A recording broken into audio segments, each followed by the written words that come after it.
Hola chicos, ¿cómo están? Espero que estén muy bien, que se estén cuidando, que estén todos sanos. Antes de comenzar con la clase quiero decirles que los extraño, que tengo muchas ganas de verlos, que a pesar de que nos conocimos muy poquito, esos pocos días me sirvieron para ver que ustedes son un grupo amoroso, cariñoso, respetuoso, inquietos, curiosos, les gusta trabajar, les gusta aprender. Así que la verdad que fue un placer y es un placer compartir con ustedes y estoy segura que pronto nos vamos a reencontrar en Génesis.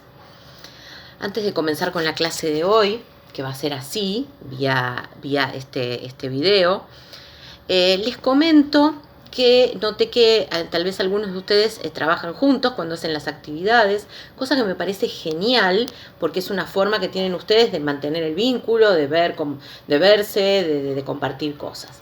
Lo que sí les pido es que cuando hagan las actividades y las hacen juntos, de a dos o de a tres, que las respuestas no pueden ser idénticas, porque ustedes, más allá de que trabajen juntos, son todas personas distintas. Piensan distinto, elaboran diferente, sienten diferente. Entonces las respuestas, aunque sean parecidas, no pueden ser iguales. Se los digo, pero bueno, sepan que no tengo ningún problema que trabajen de a dos o de a tres. Me parece bárbaro además, por ustedes. Bueno, lo que vamos a hacer hoy es un pequeño resumen de todo lo que vimos hasta ahora, antes de ingresar en el segundo gobierno de Rosas.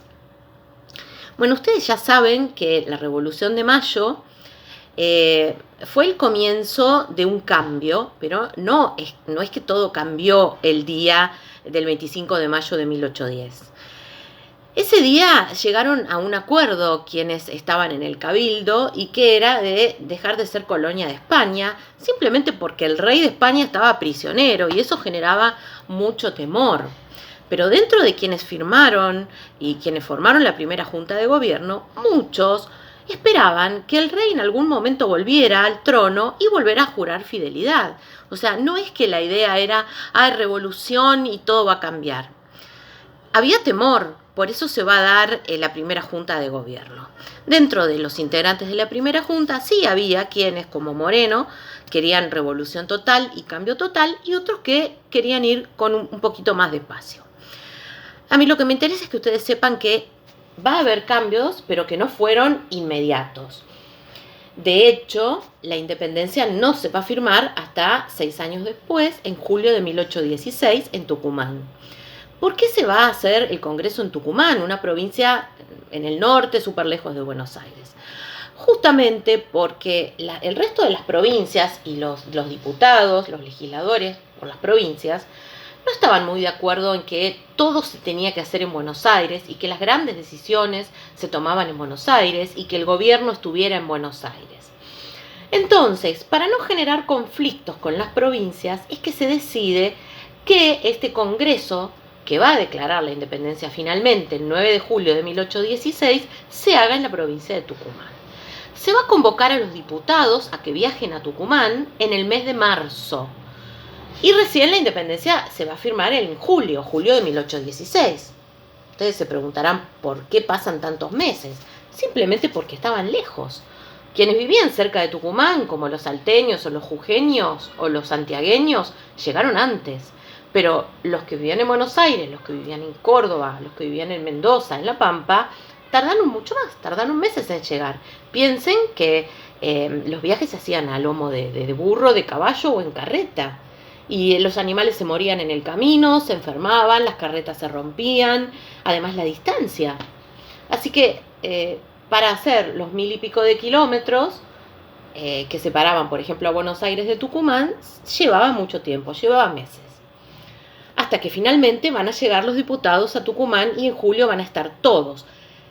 A todos los que se esperaba, porque en realidad no van a ir todos. Hay provincias que no están de acuerdo con firmar esa independencia. Ellas son las provincias de Entre Ríos, de Corrientes, Santa Fe, la Banda Oriental, lo que nosotros conocemos como Uruguay, que era una provincia nuestra. Todas estas provincias tenían otro proyecto de independencia, que no era el mismo. Querían formar como un gran país junto con todos los países que formaban o que conformaban América del Sur. tenían otra idea de construcción política. Así que no estuvieron de acuerdo y no enviaron a sus diputados a Tucumán. Así que en julio, cuando se va a firmar la independencia, no estaban los diputados de todas las provincias, faltaban los de las provincias del litoral. Bueno, finalmente, y gracias a Manuel Belgrano, que insistió muchísimo en que se pusieran de acuerdo, porque cuando se reúnen en el Congreso, después no se ponían de acuerdo con qué forma de gobierno querían. Algunos hablaban de tener un rey. Entonces Belgrano apuró un poco a todos y les dijo, miren, nosotros necesitamos ser independientes. Y después vemos cómo hacemos o qué forma de gobierno vamos a tener. Así que gracias a Belgrano y a su insistencia, y a saber que San Martín se encontraba en la provincia de Mendoza formando el ejército del norte para poder liberar a Chile, a Perú y a Argentina, es que se decidió firmar el Acta de la Independencia. Lo que no se logró en Tucumán fue una constitución. ¿Por qué? Porque Buenos Aires quería una constitución que le diera todo el poder a Buenos Aires, una constitución centralista, y las provincias no querían eso. Las provincias querían ser autónomas. No es lo mismo autónoma que independiente. No significa que van a hacer lo que quieren. Significa que podían elegir a sus autoridades o tener sus propias leyes. Si bien respondían a un conjunto, ¿sí? Que son todas las provincias. Pero no querían que Buenos Aires fuera la provincia que decida quién gobernaba en cada provincia, cómo se comerciaba o qué leyes tenía que haber. Que estos tires y aflojes entre Buenos Aires y las provincias, porque Buenos Aires era la provincia más rica. ¿Por qué era la provincia más rica? Porque tenía el puerto, tiene el puerto. Al puerto llegaban todos los barcos que venían con mercaderías del exterior, y cada uno de esos barcos tenía que pagar un impuesto cuando llegaba al puerto de Buenos Aires. ¿Y quién se quedaba con ese dinero? Que era mucho. Buenos Aires, y no lo repartía con el resto de las provincias. Esto generaba un gran enojo y muchos problemas a las economías provinciales, que les costaba muchísimo vender sus productos, hacerlos llegar hasta el puerto de Buenos Aires, porque de hecho nosotros teníamos otro puerto, que es el puerto de Paraná, y sin embargo los barcos no iban hasta Paraná porque había que seguir para el norte y les resultaba más fácil quedarse en Buenos Aires. Entonces teníamos dos puertos de los cuales solo funcionaba uno y el otro estaba prácticamente cerrado. Esto le generaba muchos problemas económicos a todo el interior. Por eso las provincias del interior estaban en un gran conflicto con Buenos Aires por el tema del puerto y por la riqueza con las que se quedaba. Todos estos conflictos se van a agudizar entre 1816 y 1819. ¿Por qué?